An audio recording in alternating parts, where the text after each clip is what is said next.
샬롬 4월 29일 금요일입니다. 오늘도 하나님의 능력과 성령의 충만하심이 여러분의 삶 가운데 함께 하시기를 소망합니다.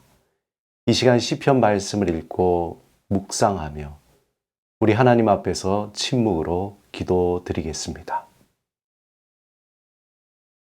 시편 93편 11절에서 14절.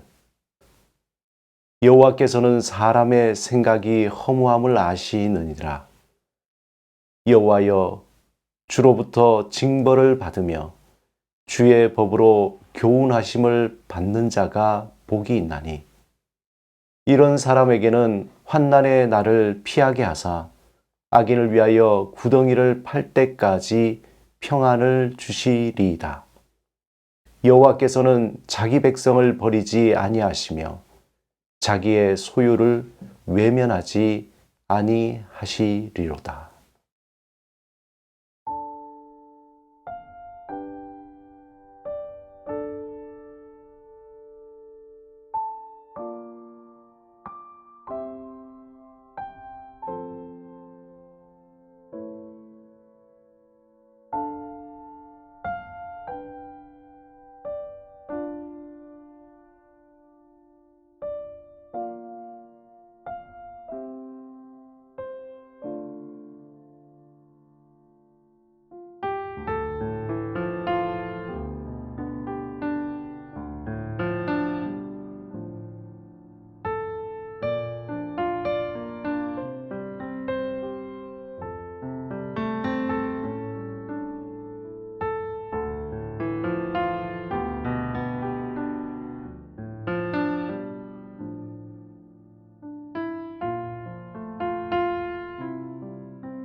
오늘 하나님이 우리에게 주신 말씀은 에베소서 4장 17절에서 24절 말씀입니다. 함께 이 말씀을 읽고 하나님이 우리에게 들려주시는 음성을 듣겠습니다. 그러므로 내가 이것을 말하며 주 안에서 증언하노니, 이제부터 너희는 이방인이 그 마음에 허망한 것으로 행함같이 행하지 말라. 그들의 총명이 어두워지고 그들 가운데 있는 무지함과 그들의 마음이 굳어짐으로 말미암아 하나님의 생명에서 떠나 있도다.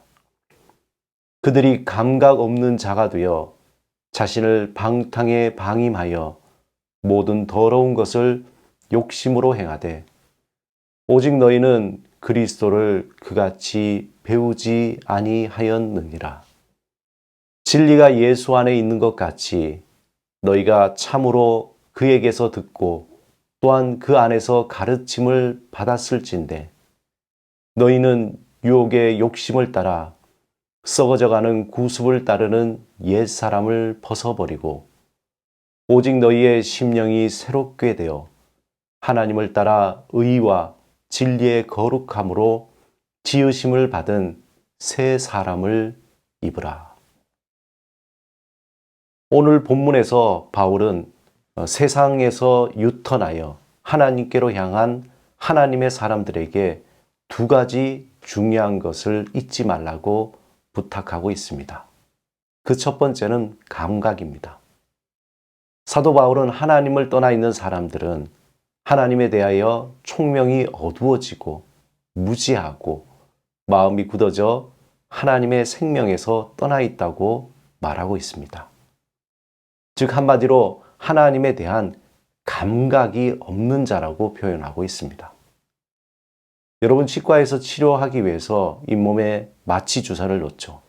그리고 한 10분에서 15분 후에 주사를 놓은 주위가 서서히 마비가 됩니다. 좀 더 시간이 지나면 손으로 그 주사 맞은 자리를 만져보면 감각이 없습니다. 그렇게 되었을 때 치료가 시작되죠. 엄청난 치료가 시작됩니다. 찢고, 자르고, 긁고, 뽑고, 참 생각만 해도 끔찍합니다. 그런데 감각이 없어서 그런 엄청난 치료에도 아무렇지도 않습니다. 바울은 하나님에 대한 감각이 없는 인간은 도덕적으로 또 윤리적으로 무감각한 자가 된다고 말합니다. 이것은 자연스럽게 방탕한 행동으로 이어지게 됩니다. 왜냐하면 내가 어떻게 하든 그것이 어떤 행동인지 감각을 잃어버리기 때문입니다. 그 행동의 가장 중심의 에너지는 욕심입니다. 표준 세번역에서 이 부분을 이렇게 표현합니다. 그들은 수치의 감각을 잃고 자기들의 몸을 방탕에 내맡기고 탐욕을 부리며 모든 더러운 일을 합니다. 이러한 행동의 문제는 한 번에 그치지 않는다는 것입니다. 반복적인 행동의 패턴을 만들어냅니다. 그래서 자신의 마음에는 다시는 그러고 싶지 않지만 자신이 거부할 수 없는 행동으로 자신을 몰아가게 되고 반복적인 삶을 살게 됩니다. 자신 스스로는 너무나 괴로운 거죠. 이것이 심해지면 중독으로 이어지게 됩니다. 술이나 도박이나 또 음란함 등입니다. 우리가 하나님을 향한 감각을 잃어버리게 되면 즉각 사단은 우리에게 다가와 하나님을 향한 감각의 마취제를 놓습니다. 그래서 무감각하게 만들어 죄의 굴레 속에 넣어 삶을 허망하게 만들어 버립니다. 우리가 하나님을 향한 방향을 잃어버리게 되면 당연히 감각을 잃어버리게 되고 감각을 잃은 인간은 죄의 습관과 관성에서 헤어나오지 못하게 됩니다. 그렇기 때문에 바울은 새 사람을 입으라고 강하게 권면하고 있습니다. 오늘 본문 22절에 24절에 보면 두 가지를 분명하게 비교하고 있죠. 22절에 유혹의 욕심을 따라, 그리고 24절에 하나님을 따라. 바울은 욕심을 따라 살지 말고 하나님을 따라 살라고 말합니다. 여기서 하나님을 따르라는 말은 하나님과 동행하라는 말입니다. 우리가 유혹의 욕심과 동행할 때 결과는 뻔하죠. 반대로 우리가 하나님과 동행할 때 얻어지는 유익도 분명합니다. 예수 그리스도 안에서 하나님을 향한 방향을 바르게 잡고 하나님과 날마다 동행하면서 살아갈 때 우리의 무뎌진 감각들이 다시 살아나기 시작합니다. 성경에서 동행한다는 의미는 산책한다라는 의미입니다. 하나님과 날마다 산책하면서 우리의 잃어버렸던 감각이 되살아나게 됩니다. 우리가 하나님과 산책한다는 그 의미는 하루의 시간을 정하고 그 시간에 하나님을 만나는 것입니다. 그 시간에 찬송도 할 수 있습니다. 또 말씀도 읽을 수 있습니다. 기도도 할 수 있습니다. 그저 조용히 머무를 수도 있습니다. 중요한 것은 하나님과 함께 시간을 보내는 것입니다. 사랑하는 여러분, 날마다 옛 습관을 따라 살아가는 옛사람을 벗어버리시기 바랍니다. 날마다 예수 그리스도 안에서 하나님과 사귐을 통해 나의 모나고 틀어지고 무뎌진 영적인 감각들이 회복되는 새 사람을 입으시기 바랍니다. 하루의 시간을 정하여서 하나님을 만나십시오.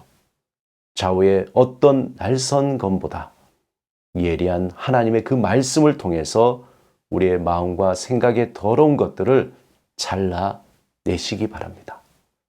무엇보다 잠잠히 하나님 앞에 머물면서 내 마음 속에 있는 욕심을 드러내고 하나님의 선하시고 기뻐하시고 온전하신 뜻을 따르는 삶이 되시기를 주님의 이름으로 축원합니다.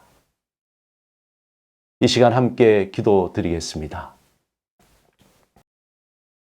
주님, 날마다 주님과 동행하며 잠자는 영적인 감각들이 살아나게 하소서. 우리의 마음과 생각의 더러운 것들을 말씀으로 잘라내고 하나님의 선하시고 기뻐하시고 온전하신 뜻을 따라 살게 하소서. 예수 그리스도 이름으로 기도드립니다. 아멘.